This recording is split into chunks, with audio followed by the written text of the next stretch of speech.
Now, apparently, budgeting and being financially responsible is dangerous now.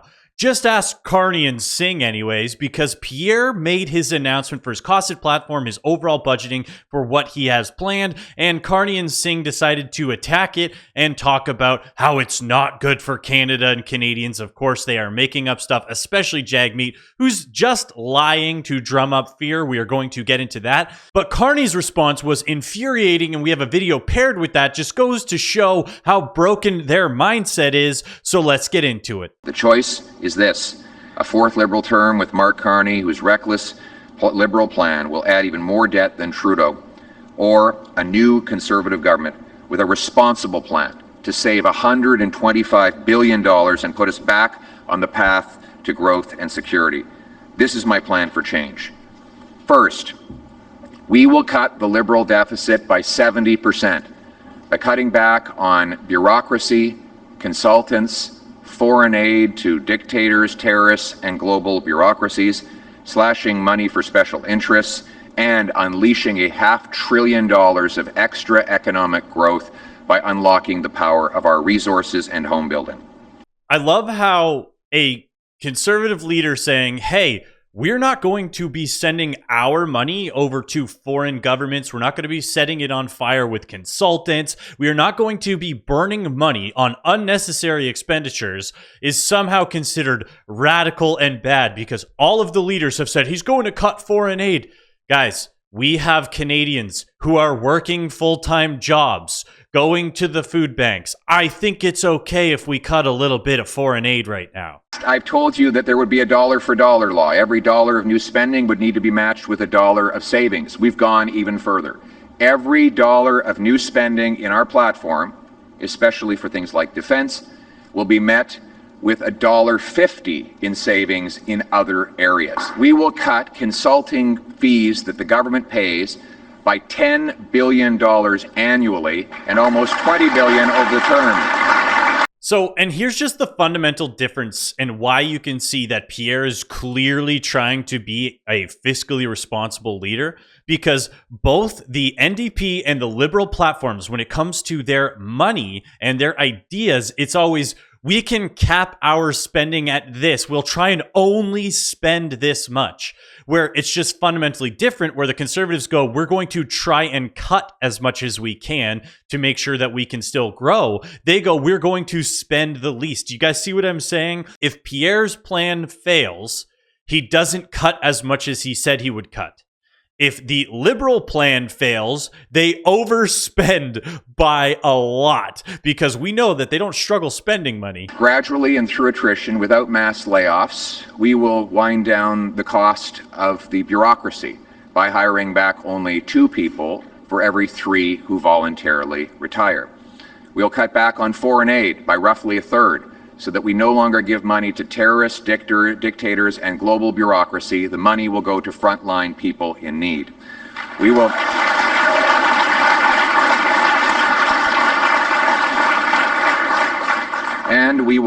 also pass this spending discipline in law, so that going forward, every time a politician or bureaucrat comes up with an idea to spend more money, they will need to find the exact amount or more in savings before the idea will even be considered. This is how single moms, small businesses, and seniors make their decisions. Exactly, which I always find funny. It's like, hey, we're going to treat this as a business. We're going to make sure we're fiscally responsible. We're going to do this. Well, that's bad, okay? Well, that's how businesses operate and are successful and are able to protect themselves and grow. So the other thing that he mentioned is, of course, they're going to be cutting bureaucracy spending and only replacing the current staff with less people. Very possible in a lot of divisions. The CRA in particular is way overstaffed. We have more CRA agents per capita than anywhere else in the world. It's insane. So, and I don't know if you guys have seen, but the private job growth versus the public job growth is staggeringly low, and that's not productive. So when you see these Liberal plans for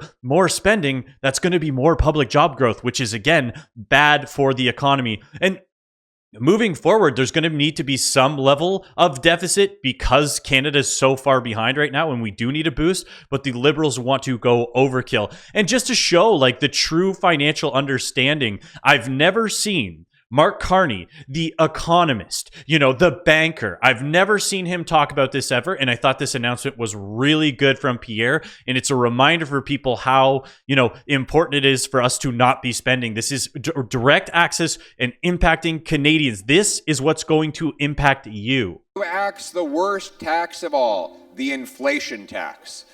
The inflation tax. We know what that is. It's when the government wants to take and spend more of your money, but they don't want to be accountable for raising the cash the honest way. They don't hold a vote in the House of Commons to increase tax rates. What they do is run massive deficits paid for by central bank money printing. Flooding the economy with easy cash might seem like a lot of fun in the short run. It's kind of like taking a big old vacation to Vegas on your credit card. It's fun while it lasts, but of course the bill comes soon enough.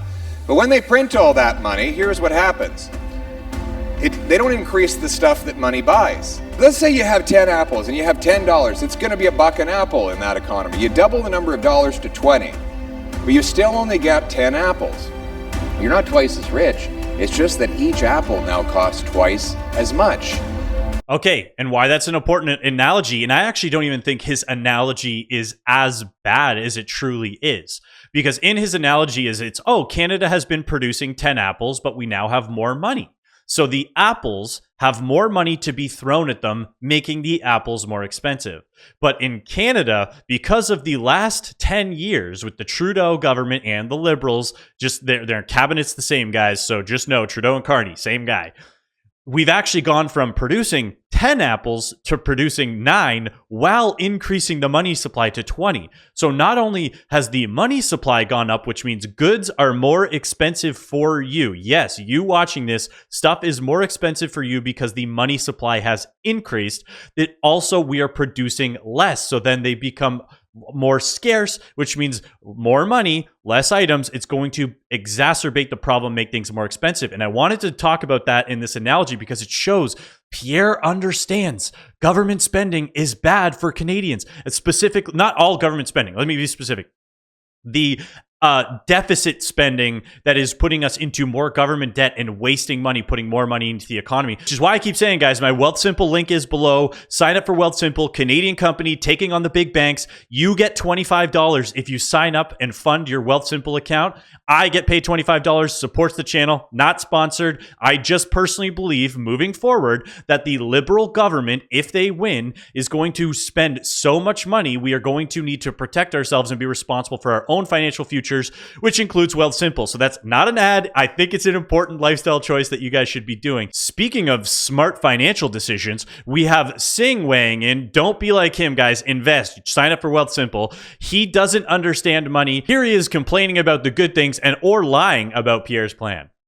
Just saw recently that Pierre Poilievre released his platform. He laid out his plan, and not surprisingly, it includes massive cuts. He's cutting, and that's what we expect of conservatives. That's what they do. They cut healthcare, they cut services, and that's what his plan is proposing again, to have massive cuts. And Canadians are worried about that. Canadians are looking at that and saying, you know what? I think that's a bad idea to cut services right now, to cut healthcare right now. That's bad for me. That's bad for my family. It's bad for our country. And so more and more Canadians are rejecting conservatives. But what is surprising is that Mark Carney also laid out a lot of cuts in his platform. His platform includes $28 billion in cuts. He has said before many times that he would cut in the operating budget. He's defined the operating budget, said that includes transfers to health, transfers to provinces, transfers to individuals. So he's also proposing massive cuts. So Jagmeet Singh, the Khalistani king, who first should not be the leader of a party, but he's also run the party into the ground. So there is that. He's clearly showing that he did not pay attention to either of them because, yes, did they mention cuts and we're cheering for the cuts? Absolutely. Both of them have unequivocally said they will not be touching healthcare spending. So he continues to try and drive fear and say, oh, there's all these dangerous cuts and it's going to be cutting services for Canadians. No, they're being very specific with what they're cutting. And I guarantee you the liberals and the conservatives would not cut healthcare in Canada. Any politician who ever even smells the idea of cutting healthcare would never win in a million years. They're not going to do it. It would be the fastest way for the party to destroy themselves. But the Khalistani king decides that spend first and ask questions later. He has no idea what he's talking about. Personally, I found Carney's response way more frustrating because he's so smug and so wrong the entire time. And then I have a clip that shows how broken the mindset is right now. Earlier today, the Conservative Party released their platform. And it really only confirms what we already knew. That Pierre Poilievre has no plan to stand up to President Trump. He seems to believe that the best way to defend ourselves is for Quebecers and all Canadians to fend for themselves. How dumb of a statement is that? In his opening remarks, in this clip anyways, he says, oh, Pierre's not going to take on Trump. He has no plan for that because that's all Carney has. It's his entire platform is, look at the orange man. He's so bad and so scary. Shouldn't you vote for me? And then he goes, well, Pierre says the only way we can take on Trump is if you guys become self-sufficient and strong, and then we build a strong Canada. Okay? Because that's what he's saying. Like, oh, he said Quebec needs to stand on their own 2 feet and stand up for themselves. Yeah. I'm sure Quebec wants to do better as a province too. So like everything Carney says is just always so wrong. How's The Economist saying it's bad to have successful, healthy provincial economies? To give the Americans what they want and hope for the best. There are so many phantom numbers in that platform. But let's start with the approach. With respect to $10 a day for childcare, with respect to dental care, pharma care, the approach is, if you already have it, you can keep it, but no one else can have it. Secondly, there's a phantom growth that comes from the sky in his platform that arrives and changes his numbers, even though he doesn't have a plan to fight against President Trump. He also has a tax cut, a bring-it-home tax cut that never comes home. It doesn't arrive until year 4 and 5. Okay, so again, he has to just mention Trump again. They are obsessed with this, which the reason I found it so frustrating is because the Liberal Party, the elbows up crowd, has been like, we'll never be American. We're Canadian. We are our sovereign nation. Well, here we are as a sovereign nation with somehow finding this being appropriate behavior for somebody running to be a federally elected official of Canada who would vote on things that affect Canadians. They found this appropriate to post publicly, and this person will still get thousands of votes. So being American or doing trade relations with America or wanting to build a relationship with America, Canada's attached partner, neighbor, who we have built our entire nation around America, is bad. But this is not only good, it's appropriate, and this woman will get thousands of votes. Yo, Wagwan, my Toronto youths, let me holler at you real quick. Listen, there man's out here saying, yo, the system's broken. But real talk, if you're not voting, you're not fixing nothing, fam. Don't be moving shaky, thinking your vote doesn't count. Wallahi, every single vote can make a difference, fam. Now let's say the NDP's got your back. If you vote Conservatives or Liberals, then Don Valley North is definitely cooked, fam. Yo, Wagwan. So, woman from India speaking Arabic, talking about how she's going to represent Canadians in Parliament, and she will still get thousands of votes just because people vote based on the party. They don't vote for their riding for the most part.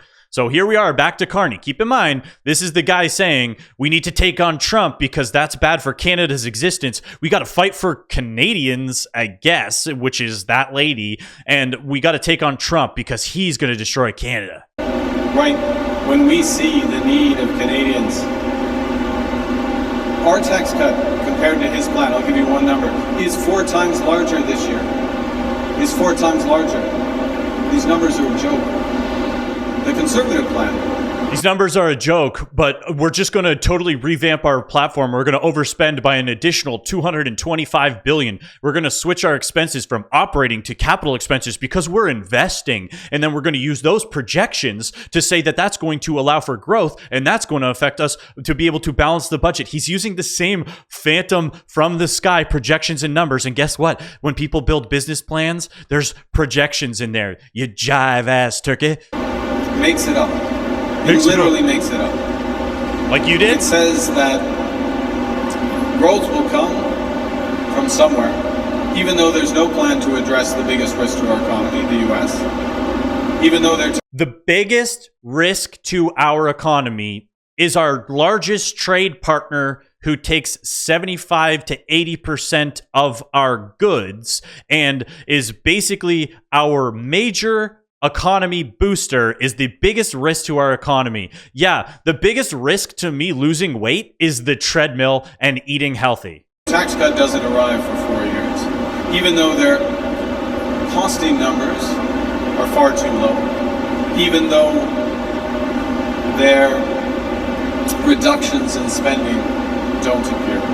And on top of that, they divide Canadians into two. If we made the assumptions that the Conservatives did about the audacity to talk about dividing Canadians growth in our platform, we'd be in a fiscal surplus in 5 years, to be absolutely clear. If we did the same thing as they did, our numbers are prudent, our plan is ambitious, our plan should deliver that increase in growth. But having managed many budgets and many economies, you don't assume that. You don't assume that and manage that way. You drive towards it, you build it up. The Conservatives do the exact opposite because they have never managed a crisis for a big economy. Oh, you mean the 2008 crisis that Stephen Harper was in charge of, the Conservative government as well? How's the UK economy doing that you were in charge of there, Carney? So we do have a generous foreign aid program, an effective foreign aid program. Pierre Poilievre will cut it in half. He will cut it in half. Yeah. Okay? He said a few months ago he'd get rid of the whole thing, echoing what Elon Musk and Donald Trump are doing in the United States. He may have received some updated information from Fox News, and so now he's cutting it in half. The audacity to try and connect Trump and Elon Musk to Pierre, who Pierre, I actually don't even agree with on the way he wants to approach his relationship with the United States. I think we should be trying to connect ourselves to the U.S. We should be building a stronger Canada and U.S. economy because we are getting a polarized world. So the audacity for this absolute scumbag to say, oh, look, he's just like Trump and Elon, because the number one risk, this guy's calling it a crisis. The language he's using is just pathetic to say that we need to take on America. They're our number one risk, our crisis. And oh, by the way, Pierre wants to listen. I have multiple problems with Pierre's platform. One of the big things is he's not really touching immigration. You guys are going to defend it in the comments. Don't. He's not touching immigration. There are not any material changes that will actually change anything. They're small and they're vague. So the immigration will not change that much under Pierre. But of course, I'm a big fan of smaller government spending, and he should be more pro working with America. He's not. I have a problem with him because he's not pro-America. So Carney saying like, look, he's basically Trump. Shut up. This is so stupid. But anyways, if you made it this far in the video, you absolutely rock. Thank you so much for watching. Don't forget to like and subscribe. It helps get these videos in front of more people. Appreciate that. And don't forget to sign up for Wealth Simple. You get paid $25. Yeah, you get paid $25. I get paid $25. And have a great rest of your day.